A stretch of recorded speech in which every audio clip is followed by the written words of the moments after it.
God, it's hot. I'm just, the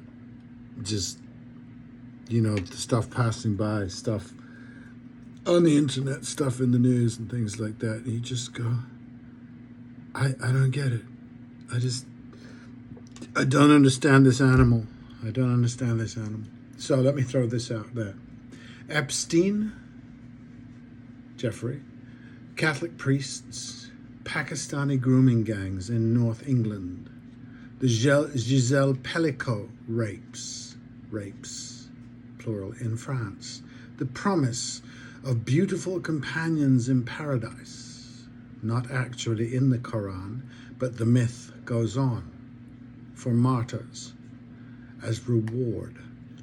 Never, as far as I can tell, without digging deep, but then most of us don't dig deep, we just act. Never do I hear murmurs about the enthusiastic consent or participation of the rewards themselves. There's none of that picture in our minds. We, the group, are unified in our taking the reward. This broad clump of stuff just taken from the headlines of the last 30 years suggests something, doesn't it? I was listening to Gary Stevenson on The Rest is Politics talk about the fraternity in finance. Thank God he's back. It's macho, and how lonely the boys are, unable to manifest companionship except to talk about the soccer scores and no doubt their rewards. How none of these gangs, they're all gangs, Epstein, the priests, Pakistanis, the Frenchmen, the martyrs, none of them seem to have members who say, bollocks to this is disgusting. Well, I don't fancy my sister, my kid's sister, any child. Powerlessness does not turn me on. I like grown-up men and women. This is just weird. Their gangs somehow tied it together by this weirdness. I remember, slight tangent, being in the big crowds at soccer matches, Scotland versus England, or on marches, the sense of menace, so close to the sense of solidarity that the boys might turn on someone suddenly and beat them to death. Didn't happen all that much, never for me, enough, but maybe when it didn't, some boy had said, no, that's enough. And humanity would return to the individual. In fact, autonomy would return where the collective impulse had been murderous. And much more likely also, interestingly, to be a boy in the gang. It will not be an aged member of the gang. They're the worst. True story. I went to see Madness, the band, in Camden Town one time in the early 80s. I was moving through a dense crowd of bouncing boys, pogoing they called it, I think, violent banging into each other, skinheads. I was being jostled, not painful, just irritating, and a boy I had worked with 4 years before, a local Kentish Town boy, now 20 maybe, so 4 years younger than I, suddenly roared, "Oi, it's Dicron, leave it out," and they stopped.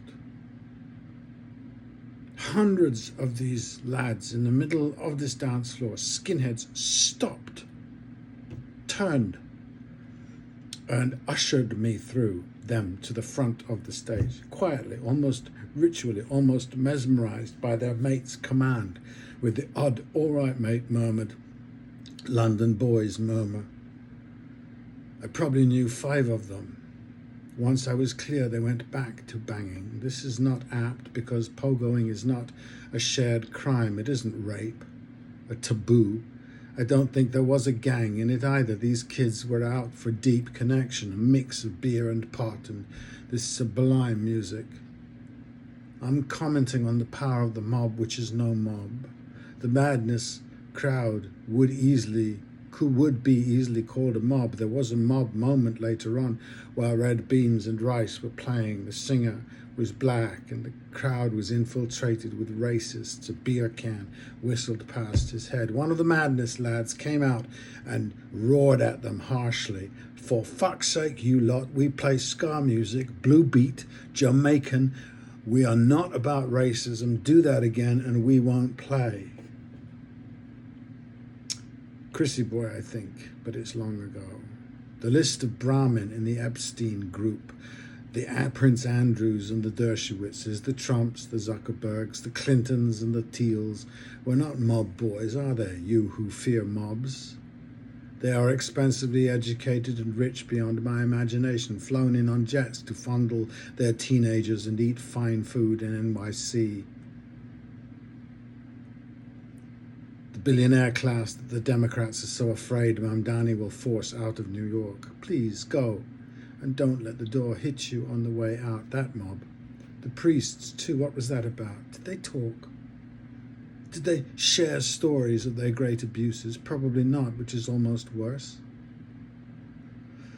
Though the priesthood closed around them when the boys and girls told on them in solidarity, which suggests an empathy of the nastiest kind. Yes, that's it. It's as if these men look in upon each other and acknowledge that they shouldn't, but they do anyway. And the worst of them, these gangs, make it all right. It's staggering, this thing with the young girls. I think that they approve of each other. I think they look and smile at each other like they have a secret, these men. England shuddered with indignation when they heard about the Pakistanis, then chuckled about Randy Andy, the White Prince. Epstein, in truth, is not just Epstein. He's a habit of since forever since aristocrats. In the back eye, there is the instance of women ganging up and tearing someone to pieces. It's pagan. But they are maddened by the rites and the revels. It's a play, a fiction, but the madness of it is real, possessed by a god they were and made mad. But we don't have that take available to us. We should, it's much healthier. Do we say when we kill or rape, a god made us do it? No, we say the devil made us do it. Only that God is great. And I wonder, like I do, how much these gangs have to do with the religions. I'm convinced the ones where men cower beneath their God, emasculated by their God. Monotheism emasculates. And capitalism, what does it do? Substitutes. The ones trapped in adolescence as children of their deity, never adults of God. So they guiltily skulk and seek out Epsteins and Ghislaines like madams. I know he is my bête noire, but he cannot be removed from the picture. This God, did he forbid this ruining of children? There is no thou shalt not covet 9-year-olds, is there? Or maybe there is a version of the Clinton excuse. I did not have sex with that woman. She only blew me. Phew. But I wonder, was there a time when men didn't get turned on by children? Or were we always that way and always found a way to allow each other and ourselves to groom and do?